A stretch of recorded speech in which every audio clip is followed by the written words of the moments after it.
بس اخر لحظه حته الحمام كده امل بعد اذنك بالعصايه كده. بسم الله ما شاء الله اهو. بملي عينيكم قسما بالله يا جماعه. قصدوا اللي يعلم احنا عايزينكم تستفادوا منها. الحمام يا جماعه ما تشتروش كلفه بال3 ولا 24 جنيه حرام. شغل اكل الحمام من اكل الطيور واديك شايف. وبسم الله ما شاء الله. واللي ما شافش انتاج الحمام عندنا تعالى احنا نقول له ونوري له انتاج الحمام في الفيديوهات اللي احنا بنصورها.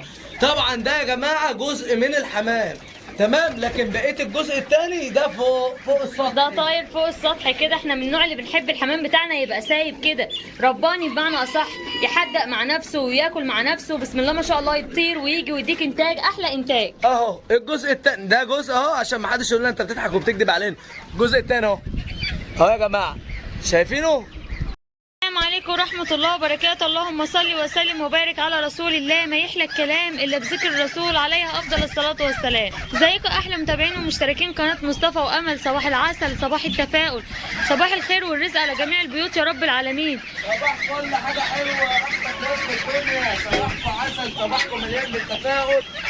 مش عارف أقول لكم إيه. النهارده الفيديو هيبقى جامد جدا. النهارده نار يا جماعة بإذن الله. الفريق اللي وراكم دي اللي انتوا هتشوفوها دي. بصوا يا جماعه، احنا الديوك دي احنا طلعناها على السطح، بس احنا بقى عايزين نطلعوها في جو السطح بقى وتبقى الطيور كلها مع بعضها حاجه جميله كده. هنشوفوا هيعملوا ايه مع بعض. احنا بنعمل كل حاجه قدام عينكم يعني. بصوا ما بنطلعش وندخل ونرجع نطلع تاني، لا احنا عايزين نشوفهم الديوك دي لما تطلع على السطح في وسط الطيور بتاعتنا هتعمل ايه، وهنشوفوا ايه الاخبار مع برضو خلطه كده موفره للطيور كلها مع بعضها. هنطلعهم ليه يا مصطفى؟ وهنطلعهم ليه؟ كل حاجه هنقول لكم عليها اللايك. اللايك يا جدعان عشان نوريكم كل جديد. شايفين الكالح ده ماشي ورايا في كل حته، ده كان البط ده. ليه كده بص. طب ليه كده؟ مش عارفين. ما تعلموش العض يا عم. في الفيديو بتاعنا يا جماعه اول ما نلاقوا المكان ده على او الديوك بتاعتنا زي ما حضراتكم شايفين كده على طول تنكم عاملين ايه؟ تنكم جايين في اليمين وسايبينها على الله. ونعم بالله. والله العظيم الديوك ديت يا جماعه هتبقى اول مره ان هي تطلع النهارده. فعلا والله العظيم بجد اهو. كده اهو. تعالي هنا تعالي هنا. اجي انا هنا. يلا بينا. عشان هم يجوا كده. يا رب بقى ما يطيروا مننا. ربنا يستر. كده اطلعهم واحده واحده. والله المستعان. يعني متاكد ان هم مش هيطيروا؟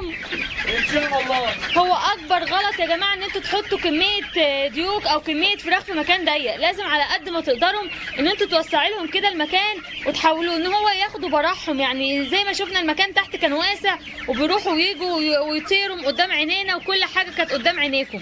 فطبعا العشه ضيقه عليهم شويه فمش هينفع، لا عشان منع الافتراسات، منع العضعضه، منع ان هم ياكلوا في بعض. مش عايزين الكلام ده. احنا شايفين كده. اللهم صل على النبي. يا رب اطرح البركه وزيد وبارك. دي دفعه ديوك كلها ديوك يا جماعه، ما فيهاش ايه فراخ ولا برابر ولا اي حاجه. البرابر تحت. صح. البرابر يا اخواتنا تحت دي الديوك. دعواتكم بقى معانا اللي احنا نسمنوهم يطلعوا صفقه كويسه كده يا رب. بسم الله ما شاء الله زي ما حضراتكم شايفين اهو. احنا عايزين نعودوكم على الخير، عايزين نعودوكم ان السطح بتاعنا يبقى مليان خير، مليان من خيرات ربنا يعني. بسم الله ما شاء الله كويس، عشان حتى لو حبوا ان هم يدخلوا يباتوا فيه يدخلوا ويباتوا. طبعا يا جماعه احنا بنطلعوهم ليه حضرات على السطح؟ علشان خاطر اللي احنا عايزين نعودهم كلهم على بعض. صح. نعودوا الفراخ عليهم ونعودوا الديوك عليهم ونعودوا البط عليهم ونعودوهم على الطبيعه اكنهم عايشينها بالظبط. احنا مش هنفضلوا نصرفوا على الديوك علف لحد ما يطلعوا. لا نخش نوفر كده مع بعضنا ونسمي الله كده. اهم حاجه اللي احنا جايين عليها بقى في الفيديو خلطه التوفير يا ريس للفراخ، وفي نفس الوقت هتدينا تسمين. بسم الله ما شاء الله. هنشوفوا احلى اوزان بفضل الله سبحانه وتعالى مع الفراخ بتاعتنا. تعالوا كده نسموا ده زي ما بنعمله كل مره، ما بنعملش حاجه غريبه. اللهم صل على النبي. بسم الله ما شاء الله. اعتمد معانا على الوصفات دي. مش عايزه حد يقول لي انا الوز بتاعي طالع معاك اليوم بيوم يا امل. مش معنى مثلا الوز بتاعك اللهم صل على النبي الله اكبر يعني احجامه حلوه وانا الوز بتاعي لسه صفيف وصغير، عشان انت ما اعتمدتش معايا على الوصفات دي، ما اعتمدتش معانا على خلطات التوفير. في نفس الوقت هتدي معاك اوزان، وتاني حاجه هتوفر معاك. هو ده اللي احنا بنعتمد عليه. طبعا انتم مستغربين ومش عارفين هو مصطفى بيعمل ايه. كل حاجه هتشوفوها معانا عشان اللي بيشوفنا لاول مره. احنا بنعتمد معاكم على التوفير، ماشيين مع بعض كده ان احنا نوفر مع بعض وندي اوزان عاليه. الديوك صغيره مش باينه اهوت، اللي شايفها يقول لي تمام. بسم الله ما شاء الله. انا بحاول اجيب لكم يعني شويه الديوك اللي معانا عايزين نسمنهم صح. اول حاجه معانا في الخلطه بالصلاه على الرسول كده الرز الشعير. طيب ليه يا مصطفى الرز الشعير ده حبايبنا؟ الرز الشعير طبعا عشان الفراخ البياضه. طيب طب وبالنسبه للضيوف مش استنى بس ما تستعجلش علينا، لان انا جايب لك اصلا خلطتين في خلطه، خلطه تسمين وخلطه ايه بياض. تعالوا كده، اللهم صل على كامل النور.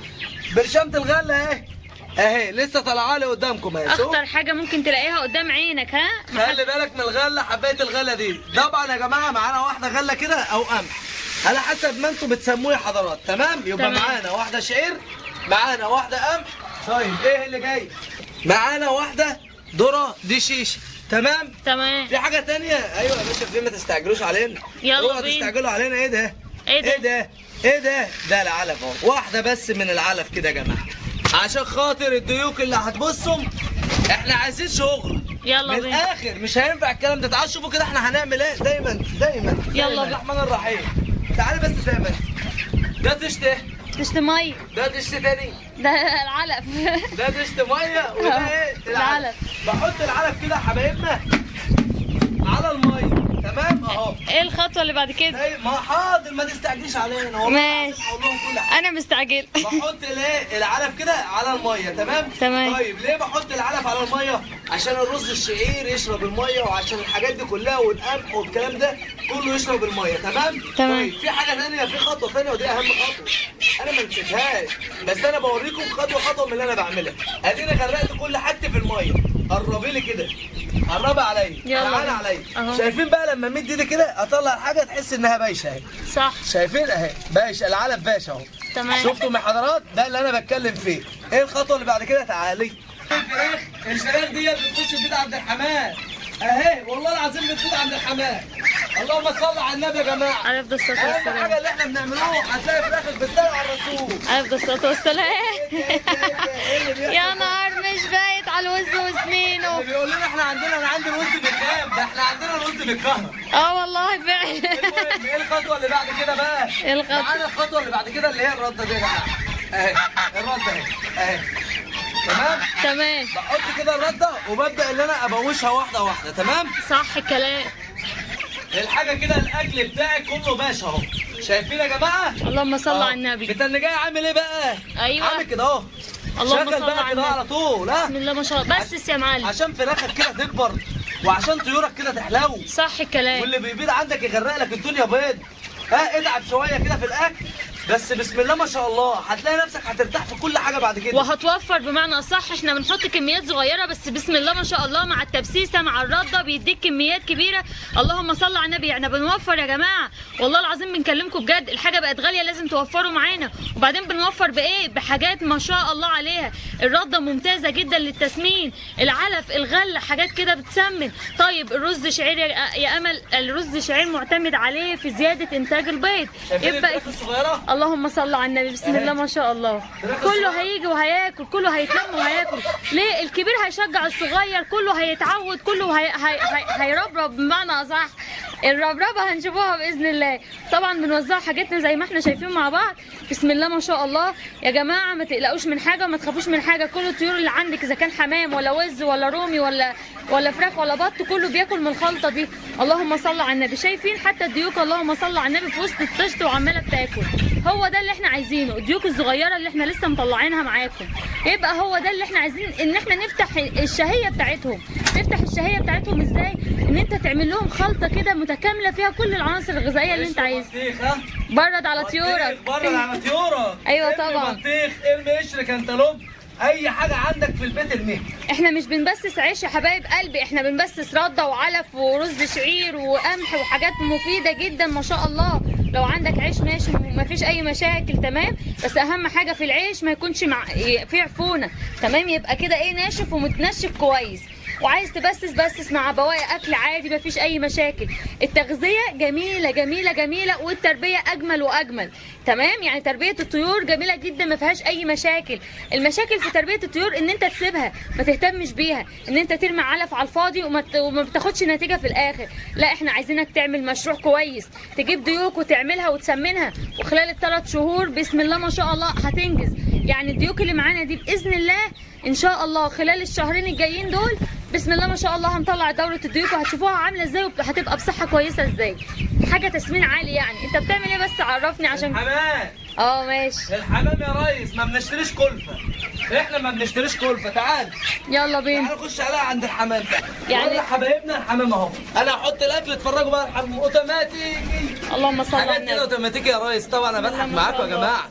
طبعا انا بضحك معاكم وبهزر معاكم، فمش عايزين حد يتريق علينا والنبي. دي أوضة والله العظيم احنا بنحبكم في الله، وبنقول لكم على حاجات ربنا وحده اللي يعلم. احنا عايزينكم تستفادوا منها. الحمام يا جماعه ما تشتروش كلفه بال3 ولا 24 جنيه، حرام. شغل اكل الحمام من اكل الطيور واديك وبسم الله ما شاء الله. واللي ما شافش انتاج الحمام عندنا تعالى احنا نقول له ونوري له انتاج الحمام في الفيديوهات اللي احنا بنصورها. طبعا ده يا جماعه جزء من الحمام، تمام، لكن بقيه الجزء الثاني ده فوق السطح. ده طاير فوق السطح كده. احنا من النوع اللي بنحب الحمام بتاعنا يبقى سايب كده، رباني بمعنى اصح، يحدق مع نفسه وياكل مع نفسه، بسم الله ما شاء الله، يطير ويجي ويديك انتاج، احلى انتاج. اهو الجزء الثاني ده جزء اهو، عشان ما حدش يقول لنا انت بتضحك وبتكذب علينا. الجزء الثاني اهو اهو يا جماعه، شايفينه؟ بسم الله ما شاء الله، لا حول ولا قوه الا بالله. طبعا غير اللي متنطور هنا واللي متنطور هنا. طبعا الفراخ داخله تاكل. بسم الله ما شاء الله، لا حول ولا قوه الا بالله العلي العظيم. بسم الله ما شاء الله يا جماعه على الخير بتاع سطحكم ده، سطحكم المتواضع. دي التربيه اللي احنا بنقول عليها يا حضرات. بسم الله ما شاء الله. شايفين؟ ادي البط، ادي الفراخ، ادي الديوك، بسم الله ما شاء الله، لا حول ولا قوه الا بالله. ادي الحمام، ادي الوز، ادي الرومي. يا جماعه الخير في البيت دايما خلوه موجود، ما تقطعوش الخير بالله عليكم. ولو الحاجه بنقوله غاليه ربيها كتاكيد زي ما احنا بنقول لكم كده. ربي الحاجه وهي صغيره هتعدي عليك مصروف. طبعا انا قلت الكلام ده مليون مره. اللي هيقول لي هو ما فيش الا ديك رومي عندك يا مصطفى؟ يا جماعه اديك الرومي عندي ما فيش الا هو حزين اهو. شايفين اهو؟ دول 4 نتي، 4 نتي عندي يا جماعه. انا عندي 4 نتي وديك الاربعه راقدين ما شاء الله اهو يا جماعه. وادي الديوك يا حضرات، علشان برضو اللي بيقول لنا يا مصطفى الديوك ديت مش هتاكل في وسط الطيور او مش هتشرب او مش هتعمل مش عارفه ايه. يا جماعه اهو احنا بنقول لكم الحاجه وبنعملها لكم عملي. ادي ديوك في قلب التشت وفي قلب الكروانه زي ما احنا بسسنا كده وعملنا وده بتاكل. ادي الجزء الثاني هنا في الحمام عمال بيتخانق وبيضرب نفسه اهوت وبينط جوه الاكل ما شاء الله.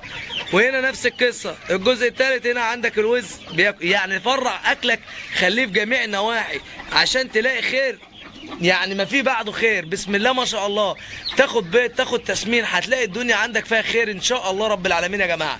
ومع مصطفى وامل اللايك والاشتراك في القناه عشان يوصل لك مع مصطفى وامل كل جديد، تمام. وانا هديكم بس اخر لحظه حته الحمام كده امل بعد اذنك بالعصايه كده. بسم الله ما شاء الله اهو. بملي عينيكم قسما بالله يا جماعه، قسما بالله عشان خاطر عيونكم. صباحكم كده مليان بالتفاؤل، صباحكم مليان بالعسل وبالحب. ربنا يكرمكم ويكرمنا جميعا يا رب العالمين. والسلام عليكم ورحمه الله وبركاته.